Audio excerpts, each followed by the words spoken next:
Hey, what is going on, guys? This is Mike Iacona from Mike's Custom Airbrush and Iacona Studios, and today I wanted to put together a quick video on how I approach setting up painting trucker hats.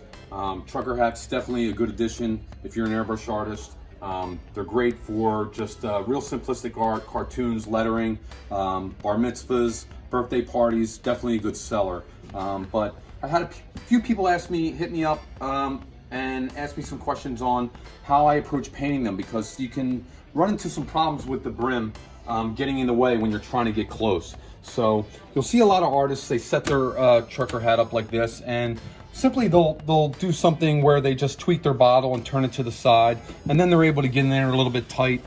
I'm not a fan of that. I don't like my bottle and my paint seeping over that way. Most people, they don't have a problem with it. And again, I'm just here to show you how I approach it. So you can just, kind of tilt in and be able to get in there and be flat. But I still notice this kind of might give you a broad stop, and I still bang this sometimes. So again, I'm not thrilled with that, but you'll see a lot of people approach it that way.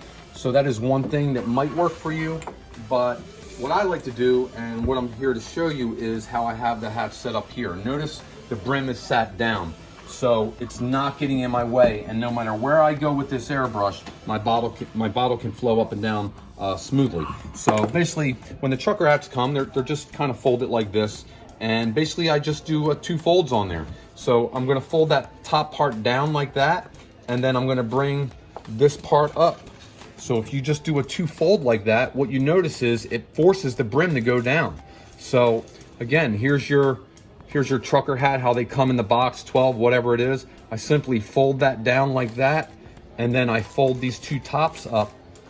You can hold one at a time, put a clothespin or your clamp, come in on the other side, put your clothespin or your clamp down there, and you'll notice you have a nice clean surface to be able to come in here and do any kind of work you want.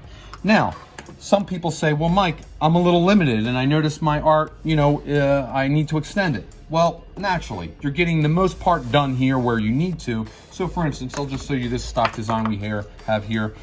The little bit of artwork that you see up here is just a little stencil I blew through and maybe a dot or two. So after I'm done doing my main piece here, it takes 2 seconds to take that hat off, grab whatever color, do a dusting just to extend that art, just so it doesn't look like it's cut off. But I'd rather do that than feel very restricted in my whole painting process, whether it's a 2-minute name design or I'm going to spend 10 minutes on a hat. So good trick of the trade there, guys. People have been asking me to drop a couple videos on some things and knowledge that I used through the years that beginners might not know. So yeah, try that out, guys. Do a double fold on those trucker hats. Get that bill down so it's out of your way, and you'll be on some cleaner artwork. Until the next video, I'll see you guys.